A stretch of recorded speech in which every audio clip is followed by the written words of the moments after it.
Final weekend of the season. I think might be losing my mind. Should the Texans go defense in round one? Is it starting to make sense, or am I just way too early in the process and need your help? Let's go live inside the locker room. It's the locker room on YouTube. You know what it is. Let's get it. Hey, locker room. Yeah, we in the locker room. Texas talk. Yeah, you know what we about to do. Localized. Every angle's what we really do. We the source. We the pulse of the city too. Landlocked. Got the game in the headlock. Localized every time. Can't stop, won't stop. Yeah, we top two and we not two. Plugged in daily digital on YouTube. We got taste for days. Opinions to give. We got takeaway. Digital content. I'm Landry Locker. You can see me here throughout the week. The NFL Combine about 2 weeks away. Going to be a fun time. Super Bowl 2 days away. Final weekend of the season. A celebration of the season on Sunday. Celebrate accordingly. I always like wagering during the Super Bowl. I got 4 figures on the Eagles, courtesy of BetUS. Promo code YouTube150. If you want to get in the game, promo code YouTube150.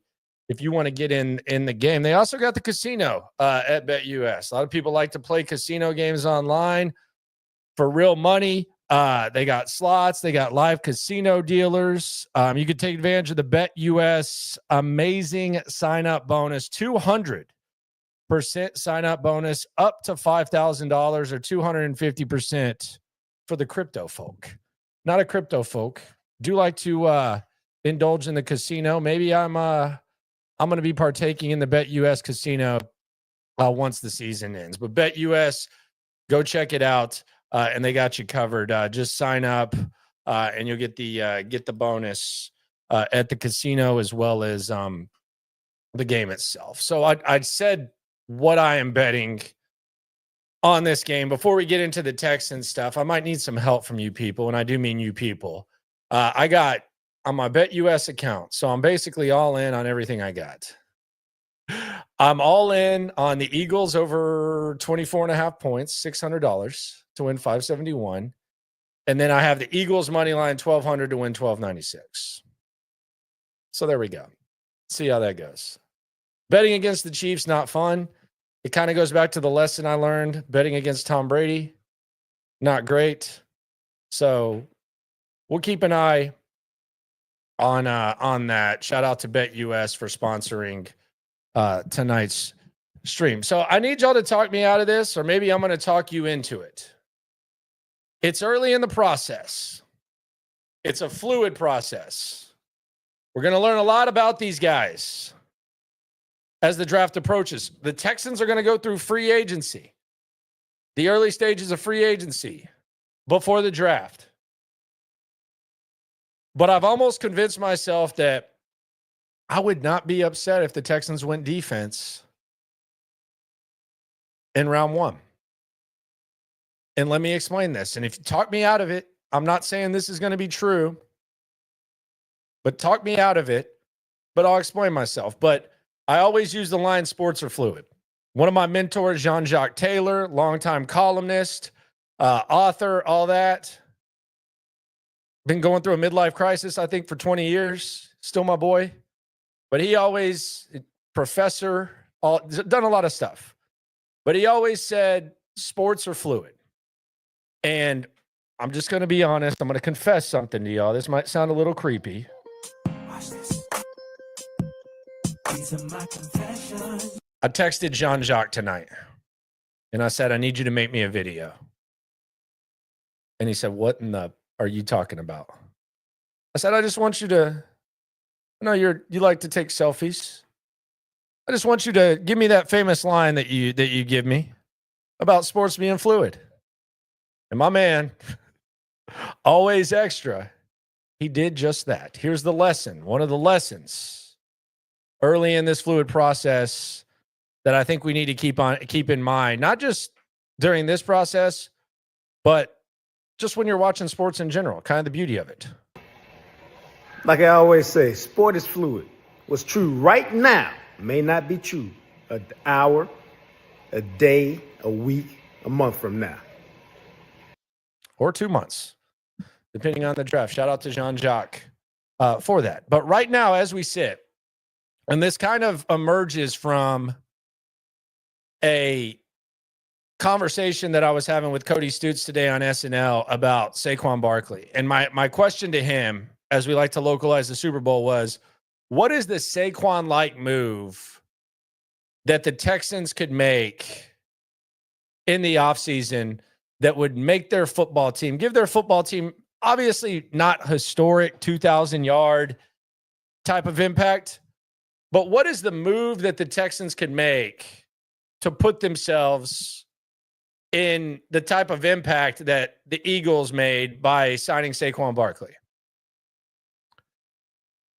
And I started thinking, Cody said, well, they could trade for T. Higgins. And I like T. Higgins. That's expensive as hell. But I don't think T. Higgins, like, even if he gets traded for by the Texan to the Texans, I don't know how, like, is it going to be an elite offense? Like, are we talking about a guy that's going to be an MVP discussion? It wouldn't hurt, but I don't think it has that type of impact. So I started thinking a little bit. I looked at some of the names. Yeah, you got to overpay for this guy. You got to overpay for that guy. You got to overpay for this guy. And I started thinking, okay, what did Saquon Barkley do for the Eagles? It was a really good offense that was in the Super Bowl 2 years ago, in the playoffs last year, and he made them great. So he made a really good unit. He made it great. They already had a good O-line. They already have a good wide receiver duo. They have a pretty good quarterback. He made it great. So I look at the Texans and I say, okay, what do they have right now that's really good? What do the Texans have right now that is really, really good? It's their defense. You already have an excellent corner duo. You already have an excellent DN duo. That 25th overall pick, where you have an opportunity to maybe get the best safety. I don't know if Malachi Starks is going to fall there. Stranger things have happened. But if you get Malachi Starks, and let's say that he has a higher impact than what Kalen Bullock had, who's going to come back and be a good player, what if you had the best cornerback duo and the best safety duo in the league to go with your edge guys? And all of a sudden, you've taken your superpower and you've made it an extreme superpower. What if there's a linebacker that DeMeco Ryans likes and he's able to find a linebacker? Maybe he has like a Darius Leonard type of rookie season. And you put that with this Texans defense. What if there's a D tackle? What if they get a rookie D tackle that just wreaks havoc? You're already talking about what's going to be one of the best defenses in the league last year. So would that be the craziest thing? Here's the other thing about it. I'm looking at these wide receivers, and again, it's early in the process. I'm looking at these wide receivers. I know that we've listed guys that have gone in the 20s. I don't see Brian Thomas. I see an intriguing second round. I don't really see Justin Jefferson, Brandon Ayuk. So is drafting a wide receiver just to draft a wide receiver an ideal thing, especially when you can do it in free agency before, after, and you can draft later? I think if there's obviously not going to be a Saquon Barkley type of impact. But if you can make your defense really, really good, borderline elite to elite, that's the type of impact that you're looking for. Philadelphia wasn't a lost cause before they got Saquon Barkley. And part of the reason that they were able to get Saquon Barkley was because the positional value wasn't where it should have been. People didn't fully look at the impact that he can have, and as a result, they were able to add him to a really good squad. If a safety falls to you at 25 and you get the best rookie safety, let's say the D line that you like most is there, and you make like a Kamari Lassiter type of impact on the interior instead of at corner, that just seems like it might be more beneficial than getting a wide receiver who's just okay. Again, we're early in the process, but I'm getting to where it was, offense or bust. And with the early looks at this draft, I'm not being as dismissive of the possibility of the Texans doing that. And the Texans perhaps drafting on defense. Make the defense elite. Figure out, adjust accordingly. For now. Not 100% all in on it. But I'm kind of feeling just make this defense insanely awesome. Create your own Legion of Boom. And then hope that the offense is coached up and try to figure something out. Trey of Texas says all these what ifs change once the combine is done. Yes, sports are fluid. We started the thing out with that. That's true. They change once free agency's done. We're early in the process. That's very true. There's a lot of what ifs right now. There's going to be what ifs all the way through. Kevin on the chat says, do we build super elite defense or try to be more balanced and improve offense like defense last year? I think it kind of depends what's there. I'm not sitting here saying pass on Brian Thomas if there's a Brian Thomas type guy.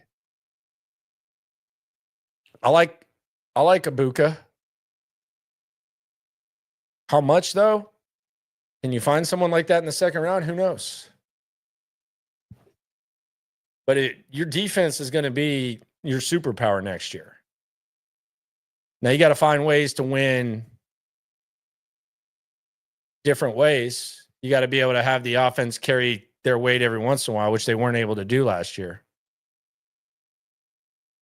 But I keep an eye on it. I'm not against it, as much against it as I thought I would be. Francisco says a first-round talent anywhere on defense would be awesome. Here's the other thing about it, too. I trust them when it comes to defense. Trust them. I don't trust them as much with offense. Sure, you can take C.J. Stroud, number 2 overall. Anyone could have done that. If it was Bryce or C.J., like anyone could have done that. Most people would have taken the other one. Most GMs. But you go through the possibilities leading up to it, and I just don't trust them as much on the offensive side of the ball. They don't know how to evaluate offensive linemen. D'Amico, too. They haven't done a good job of that. They know they got to be better at that. Tank Dell was a good pick. I'm not going to take that away from him. Juice Scruggs has been a disappointment. But you look on defense, I mean, last year, they found the best corner in the draft, and they found the best safety in the draft. And they did that on the second day of the draft. Imagine if they could do their thing in the first day of the draft. Make no mistake about it. Like, this is not how drafts go. This is not how drafts go. Prime time on the chat. If you don't go defense in first round, are there any guys like Bullock Laster after first round? Sure there are. You got to find them now. Sure there are. We'll get a closer look, but you got to find them. But if you get someone like it, a lot of times when people talk about the draft, it's no, you got to get an awesome receiver. You got to get an awesome O-lineman. Okay. Is that how it works? I mean, there's different levels of position groups each year.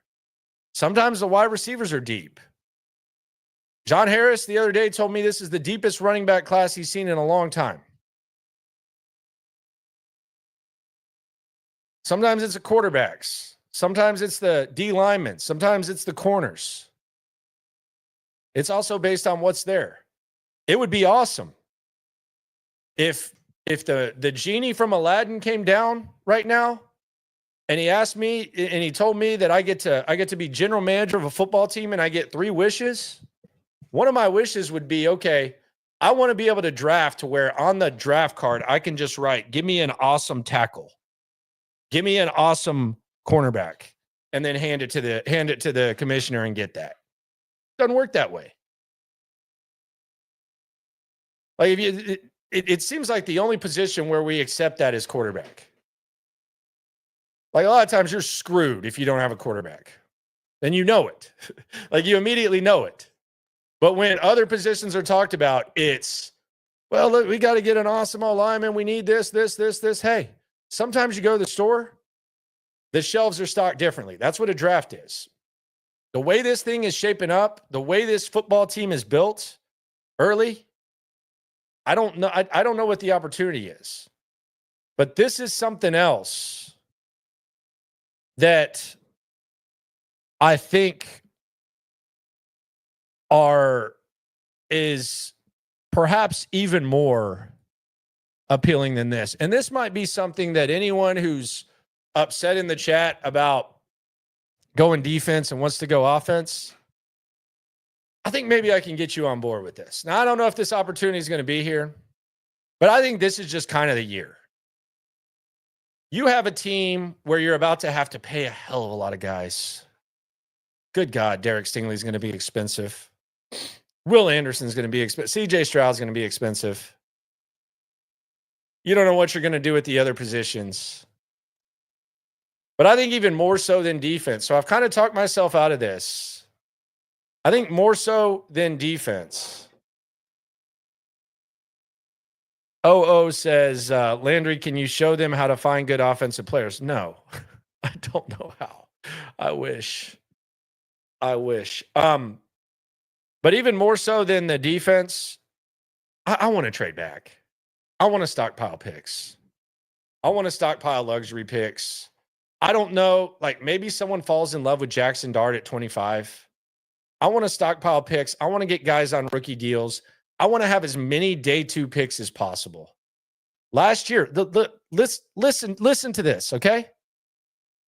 Last year on day 2, not day 1. We watched day 1 of the draft. The Texans didn't do a damn thing. They traded out of it. Last year on day 2, the Texans got the best rookie corner in the league, the best rookie safety in the league, and their starting right tackle, and they took that tackle before the tackle run started.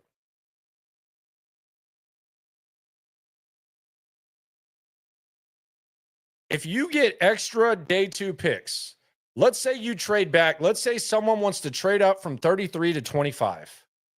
First of all, it's cheaper because you don't have to pay the first round deal as opposed to the second or third round deal. But let's say someone wants to trade up from 33, 34, 35 to 25. They give you extra 2, extra 3, whatever the hell it is. Now you have those extra picks, and you know what you can do? You can take a tight end. There's probably going to be one tight end that goes in the first round. You can take a tight end. You can take Gunnar Helm out of Texas. You can take the kid out of Michigan. You can take Arroyo out of Miami. You can do that when you have extra picks. We're not sitting there and having to say, okay, well, damn, you need a D lineman, but you need a tight end, but you need D lineman more, so you're leaning there. You can take running backs to help out. You might have a luxury pick to where on day 3 or whenever he goes, Jaden Blue is a guy who's one of your utility special teams slot receiver type of guys. Trade back, man. This is a trade back situation. The marquee positions that people get in the first round, you got, man. That's the beauty of the Texans. For better or worse, the marquee positions. We always hear, what is the 2 words that I absolutely hate? It makes me throw up. Positional value. I might hate it, but people live it. They go by it. What are the positions that teams value the most in the first round? See, my daughter's pissed off when I say positional value. It's her two least favorite words. That and bedtime. Tackle, corner, quarterback. That's it. Edge. It's 4. Tackle, quarterback, edge, corner. You feel good. CJ Stroud, you're not trying to replace him. Tackles, hey, for better or worse, we'll see what Blake Fisher's got. You feel good about Tunsil. Corners, feel pretty good at the top, tippity top. You're not drafting guys for depth in the first round. Trade back, man. I've talked myself into trading back now. Trade the back. Trade the F back. Fill your needs. And if what we saw last year from these mofos, because in year 1 they traded their second round pick. They traded their second round pick. But look at this. Let's look at what they've done on day 2 with Caserio and D'Amico. Let's look at what the Texans have done. Texans draft picks by year. We'll pull this up. Draft history, Pro Football Reference is the source. So we're pulling this up. This is D'Amico, and this is Caserio. This is their draft history right here. Okay, we know what they did on day 1. Day 2, Juice Scruggs, not great. Tank Dell was balling rookie year. He might have kind of fallen off before he got hurt, but he was balling rookie year. Hell of a pick. Day 2 last year, here's your day 2. This is where it starts. Kamari Lassiter, Blake Fisher, Kalen Bullock. Boom. What if that's their superpower? What if they're really good at evaluating guys day 2? Let's get about 4 or 5 of those. Let's form the roster with day 2 guys. Nico Collins, day 2 guy. Best player on your team, day 2 guy. Joe Mixon. Signed him in free agency. Before that, what was Joe Mixon? When he was one of the most undervalued backs in the league. What was he? Day 2 guy. You can get the ballers, man. There ain't going to be a lot of running backs going in round 1. Very easily be 1. There are going to be a lot of safeties. 1 or 2. Not a lot of linebackers. Could be none. You stockpile those picks, trade back, day 2, one of their superpowers. Make that happen. I'm in on that. Sign me up for that. Dietology Swarm in the soup. Shout out to you, my friend. You ain't never hate. Swarm. What do you think Joe Mixon tweets mean? Also, would you take Devin Neal, Singleton, or Caleb Johnson? Keep up the good coverage. I mean, I would take a number of those guys. I don't like the specific names I have right now are guys falling to you at 25. We'll get more into like the specifics, free agency, all that. Right now, I'm just focused on the position, but I don't know what Joe tweets, man. I can't figure out what Joe says. I think Joe's just trying to hold the feet to the fire and make something happen. But trade back. What's the ideal trade? I mean, hell, if you can trade back and get, 2 or 3 day 2 picks as a result of it, have at it. Someone might fall in love with Jackson Dart. I think, I mean, I don't know when he goes. I didn't think Bo Nix was going first round last year. He had a hell of a season. He made me look like a dumbass. Quarterbacks make all of us look like dumbasses, by the way. But like, what if you get to 25 and someone's in love with Jackson Dart? I mean, you're probably getting a couple 2s, 3. And that's the luxury right there. You can get tight ends, running backs. You might be more willing to take like the hybrid, like the Jaden Blue a little bit later. Got to figure that. I don't know if Joe knows anything. I mean, a lot of these guys just tweet every time a player's free or every time the offseason's there. I don't know what Joe does or doesn't know. No clue. I know he's ready to roll. I know he's absolutely ready to roll. So we'll see where that direction goes. But that's just the early layout of the draft. Defense, trade back. How about trade back? Trade back defense. Evaluate offense. See what's up with these receivers. Gonna be interesting. Locker Room, number one source for Texans digital content. Should the Texans consider going defense? It's the final weekend of the season. We got the Super Bowl.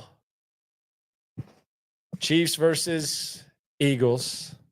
I was just watching the replay of the game 2 years ago. Man, the Eagles were up 10 points. They completely pissed that one away. I don't think that happens this year. I think they make a statement. So who knows? Who do I think the Titans pick?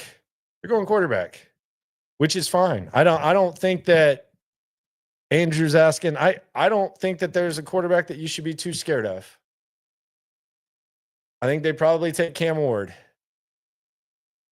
Good for them. Doesn't really scare me too much. Doesn't really scare me too much. I don't know about y'all. Not really scared. Not one bit. The head coach there, I don't know how much longer he's going to last either. Like, is he going to tie his success to one of these quarterbacks? It's tough. You'd have rather wanted a quarterback or needed a quarterback last year. The Titans, they have no identity. They're like Bruce Jenner at the end of his Keeping Up with the Kardashian run. He doesn't know, they don't know what they are. They have no idea. 1 minute they want to rebuild. Next minute they want to overpay top end free agents. Then they want to go back to rebuilding. They're lost. Amy Adams Stank is completely lost. She has no idea what she's doing. Shedeur Sanders, I don't know when Shedeur Sanders goes. I could see him sliding. I don't know when he goes. Maybe he goes to the Raiders. I don't know. I'm just glad that the Texans aren't in this quarterback business. I'm out of the quarterback business, the draft quarterback business. Bail on that. I got nothing for that. The QB biz. Appreciate everyone for coming through. Shorter one because we got the Super Bowl. Got a lot to talk about. Casario had a nice appearance on McShay's podcast. I'm going to check that out. Hear what old Nick had to say. Probably talk to him at the Combine as well. But enjoy your Super Bowl Sunday. It really is kind of an American holiday. Football is America's game. Baseball is America's pastime. Football is America's present time. I know we've never seen the Texans even sniff the butt of the Super Bowl, but it's just a fun time. Just turn the TV on, enjoy all the coverage. I think as like a media nerd, you kind of enjoy all these like packages that they put together, commercials, all that. Just enjoy it however you want to enjoy it. And then we're going to be in full offseason mode. And maybe I change my mind when it comes to the draft. Just right now, trade back defensive guy. No one really talked me out of it. Maybe y'all actually agree with me. Who knows? Regardless, though, whether y'all agree or not, always remember we're all in this together. Check out the BetUS Sportsbook, promo code YouTube150. Also, the casino. Casino is popping. Casino's popping. Might go play some roulette right now, to be honest with you. I think I might go do that. Always remember when it comes to this Texan stuff, we're all in it together. Appreciate y'all for coming through. Subscribe to SNL as well. Subscribe to SNL. We got you covered at the Combine. Peace out. Yeah, if we got takeaways, if it's up, then it's up. We number one. You don't need to try your luck. Locker room, yeah, we in the locker room. Texas talk, yeah, you know what we about to do. Localized, every angle's what we really do. We the source, we the pulse of the city too.